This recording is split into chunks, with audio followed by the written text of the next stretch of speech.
30 سال کا وقفہ گزر گیا. آخری صحابی کی وفات 110 ہجری میں ہوئی, نبی اکرم صلی اللہ علیہ وسلم 11 میں ہوئی, 11 ہجری میں. تو آخری صحابی 100 سال اس کے بعد بھی کیے, تو 100 سال تک صحابہ کا زمانہ چلا. 100 سال میں ایک بھی صحابی نے اس کو منایا کیا؟ دیجیے دلیل. اگر یہ محبت رسول کی علامت ہے, نعوذ باللہ اگر آپ یہ بولیں گے محبت رسول کی علامت ہے اور صحابہ نے نہیں منایا, تو سب سے بڑے نبی سے محبت کرنے والوں پہ الزام ڈالیں گے آپ. سب سے بڑے, اتنی محبت کی کانٹا چبھنا بھی پسند نہیں. 110 ہجری تک کسی نے نہیں منایا. میرے بھائی چلا گیا زمانہ سب سے بہترین, چلا گیا. چلو اماموں کا دور آیا. امام ابو حنیفہ نے مولد کی فضیلت پہ کتنے باب لکھے فقہ کی کتاب میں. امام شافعی نے مولد کی فضیلت پہ کتنے باب لکھے اپنی فقہ کے اندر, اور اس کے مسائل کتنے لکھے. اور امام احمد بن حنبل نے, امام مالک نے کتنے باب اور کتنی باتیں لکھی مولد کے تعلق سے اپنی فقہ, اپنی کتابوں میں یا اپنے ان کے فضائل کے اندر. بتاؤ, یہ زمانہ بھی چلا گیا. تابعین میں سے کس نے منایا؟ بڑے بڑے تابعین ہیں, سفیان ثوری ہے, سعید بن مسیب ہے, بڑے بڑے تابعین. کس تابعین نے منایا؟ کس تابعین نے منایا؟ کس امام نے منایا؟ پھر تم کیسے اس کو محبت کی علامت بول سکتے ہو؟ تعصب میں مت سنو میری بات, تھوڑی عقل لڑاؤ, تھوڑا سوچ کے ساتھ وہ کرو کہ کہیں نہ کہیں گڑبڑ کر رہے ہیں ہم, یہ درست نہیں ہے. نبی اکرم صلی اللہ علیہ وسلم نے نہیں منایا. ٹھیک, اب واقعات لائے جاتے ہیں بے بنیاد واقعات, بے بنیاد. کہ ایک خواب جو عباس رضی اللہ عنہ نے دیکھا, بخاری میں یہ واقعہ ہے, یہ حدیث نہیں ہے لیکن واقعہ ہے. امام بخاری نے واقعات بھی نقل کی. کیا واقعہ ہے؟ عباس رضی اللہ عنہ نے خواب دیکھا, اور خواب میں اپنے بھائی کو دیکھا. کس کو دیکھا؟ ابو لہب کو دیکھا. تو خواب میں پوچھا, ابو لہب کیسی گزر رہی ہے, کیا ہوا تیرا؟ تو کہا چھوٹ نہیں ملی, رفاقہ نہیں ملا, بہت تکلیف میں, بہت تکلیف. بس ایک دن ڈھیل دے دی جاتی ہے تھوڑی سی. یا واقعی میں الفاظ ہے, 2 انگلیوں کے بیچ میں سے تھوڑا پانی نکل جاتا ہے میرے پیر. واقعہ ہی, ہاں بھائی. تو یہ ڈھیل دی جاتی ہے. تو کہا کیوں یہ ڈھیل دی جاتی ہے؟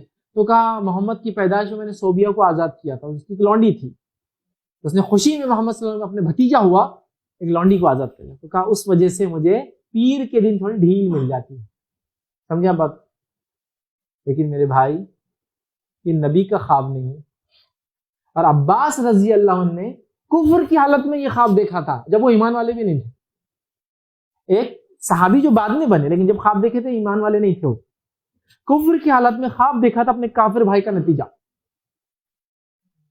تو اب سمجھ نہیں امت کو, خوشی سے جھوم اٹھ رہی مت, واہ واہ واہ, جب ابو لہب کو فائدہ ہو سکتا تو مجھے کیوں نہیں ہوگا؟ میرے بھائی ابو لہب کے جیسے ہی فائدہ اٹھانا چاہتے ہو, ایک دن تھوڑے دن کا رفاقہ سوچو. ابو لہب کو ایک دن تھوڑا سا رفاقہ ملتا ہے, حدیث نہیں ہے, بخاری کا واقعہ ہے, اور وہ بھی عباس رضی اللہ عنہ جو کفر کی حالت میں دیکھ رہے اپنے کافر بھائی کا نتیجہ. دلیل نہیں ہے شریعت میں, اور وہ روایت بھی یاد رکھیے سندن صحیح ثابت نہیں ہے. مطلب اس کے اندر بیچ میں تابعی سے روایت سیدھا جو ہے ابن عباس سے روایت ایک تبع تابعی کرتے, تابعی غائب ہے. مطلب روایتوں کے اعتبار سے وہ روایت صحیح نہیں ہے. سمجھ رہے آپ؟ پہلی بات یہ حدیث نہیں ہے. روایتوں کے اعتبار سے واقعی کی روایت بھی صحیح نہیں ہے, چونکہ اس کے اندر تبع تابعی روایت کرتے ایک صحابی سے ابن عباس سے, لیکن بیچ میں کوئی تابعی نہیں ہے. تو روایت کے اعتبار سے بھی درست. کہاں سے لائیے واقعہ؟ اگر یہی تھی دلیل تو پھر یہ صحابہ خلفاء راشدین نے کیوں نہیں منایا؟ میرے بھائیوں سمجھو. اب پھر کیا کریں؟ نبی کی پیدائش پہ کیا خوشی نہیں ہے؟ امام احمد بن حنبل رحمہ اللہ سوال ہوا, کیا نبی کی پیدائش پہ آپ کو خوشی ہے؟ تو کہا بالکل ہے. کیوں نہیں ہے خوشی؟ کس انسان کو خوشی نہیں ہوگی اس کے نبی کی پیدائش پر؟ سب کو ہم کو خوشی ہے. لیکن مسئلہ یہ نبی کب پیدا ہوئے معلوم نہیں ہوں. ہاں ربیع الاول میں اتنا معلوم, 8 ربیع الاول, 9 ربیع الاول, 10 ربیع الاول اور 12 ربیع الاول, یہ قول ربیع الاول کے. اس کے علاوہ رمضان اور اس کے علاوہ ایک قول جو ہے سفر کے مہینے کے تعلق سے ہے. تو گویا نبی کی پیدائش کے تعلق سے 7 قول ہے, 8 ربیع الاول, 9, 10, 11, 12 رمضان اور سفر.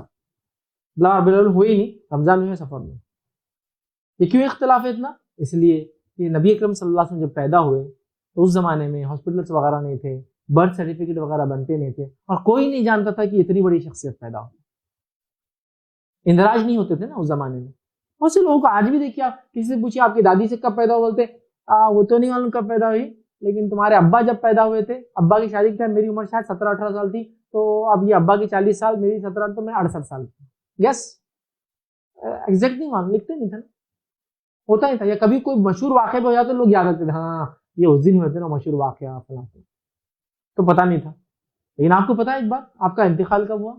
سب کو پتا ہے، چونکہ اب آپ رسول تھے، لاکھوں آپ کے ماننے والے صحابہ تھے، دن اور رات کے گھڑی کو مانیٹر کرتے تھے، گھومتے پھرتے اور دیکھتے تھے کیا کر رہا ہمارا نبی. آپ کی وفات ہوئی 12 ربیع الاول کو. آپ پیدا ہوئے پیر کو، وفات کر گئے پیر کو، طے ہے. تاریخ ایک نہیں تھی، دن ایک تھا. 12 ربیع الاول کو وفات ہوئی آپ. اب بولو آپ 12 کو کیا منا رہے ہیں؟ 12 بھی قول ہے پیدائش کا. اب ایک آدمی کی پیدائش بھی اس دن، وفات بھی اس دن، تو کیا منا رہے ہیں آپ؟ کیا منا رہے ہیں آپ؟ فوراً بولتے نہیں غم صرف 3 دن ہے. بولے اب تو بہت دن ہو گئے نا. لیکن 10 محرم کو یہ بات میں بولوں تو غم صرف 3 دن ہے، ابھی تک کیسا منا رہے؟ تو جب غم لاگو ہو جاتا، صدیوں 1400 سال پرانا غم، اور یہاں غم صرف 3 دن ہے بولے تو خوشی سبقت لے جاتی ہے غم پر. واہ واہ واہ، عجیب بات. اچھا مناتے بھی کیا تھے آج سے کچھ سالوں پہلے تک؟ دل پہ ہاتھ رکھ کے بولنا، میلاد النبی 12 ربیع الاول 12 وفات. ارے واہ، آپ کے والد اگر 12 کو انتقال کریں، 12 وفات، بلکہ ڈھول تاشے میلے ٹھیلے نئے کپڑے چونگے کھانے ملیدے میٹھے، آپ کو برا لگیں گے اچھا لگے گا؟ سوچو مسلمان، خود سوچو تھوڑا. 12 وفات بول کے مناتے تھے آج تک. اب ربیع الاول اور مولد بول رہے تھے کہ اب سمجھ میں آ گیا، وفات بولے تو موت کو بولتے، انتقال کو بولتے، جینے کو پیدائش کو نہیں بولتے. سوچو تم نے کیا منایا اتنے سالوں تک. 12 وفات، وفات کا دن. اب میلاد میلاد میلاد چونکہ سمجھ میں آ گیا کہ خطرناک مانا ہے اس کا وفات کو، تب میلاد پہ آگے پیدائش. سبحان اللہ. سوچو سمجھو. ہاں میلاد سے عید میلاد ہوگی، اب تو مطلب ایک عید ایڈ ہوگی. سبحان اللہ. شریعت میں کسی کو اجازت نہیں ہے، پوری امت بھی اتفاق کر لے تو کوئی تیسری عید ایڈ نہیں ہو سکتی. عید 2 ہے، 2 ہی رہیں گے. تو سوچو، سوچ کر کام کرو. یہ صحابہ نے نہیں کیا، تابعین نے نہیں کیا، تبع تابعین نے نہیں کیا، امام نے نہیں کیا، سلف صالح نے نہیں کیا. تم کیوں کر رہے ہو؟ سوچ لو. کیا نبی کی پیدائش کی خوشی نہیں؟ ہاں مجھے بہت خوشی ہے، لیکن خوشی منانے کا طریقہ وہی ہوگا جو نبی نے کیا. سمجھا؟ میں اپنے ڈھنگ سے نہیں منا سکتا ہوں. لہٰذا نبی روزہ رکھتے تھے اس دن، کہ پیر کو آپ پیدا ہوئے، نام عملی پیر کو پیش ہوتے ہیں، ٹھیک ہے. لیکن وہ پورا سال بھر رکھتے تھے آپ، ٹھیک ہے، کوئی ایک دن نہیں.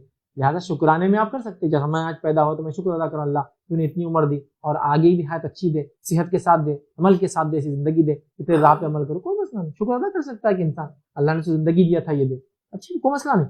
تو خوشی ایک الگ بات ہے، لیکن خوشی کو منانا نہیں، اجتماعیت نہیں، جلوس جلائس نہیں، اس کے فضائل نہیں بیان کر سکتا. اب جو لوگ نہیں کرے کیا بولتے؟ جب نبی پیدا ہوئے تو صرف شیطان نے بولے رویا تھا، اس نے نہیں منایا تھا، ساری دنیا خوش تھی بولے، لہٰذا آج بھی شیطان نہیں مناتے بولے، اور جو لوگ نبی سے محبت کرنے والے سب مناتے ہیں.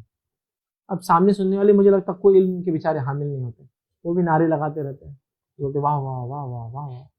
کیا یہ کوئی شعر شاعری کی مجلس ہے؟ دین کی بات ہو رہی بھائی. تو واہ واہ کر یا نہ کر، دین میں جو ثابت ہے وہ ثابت ہے.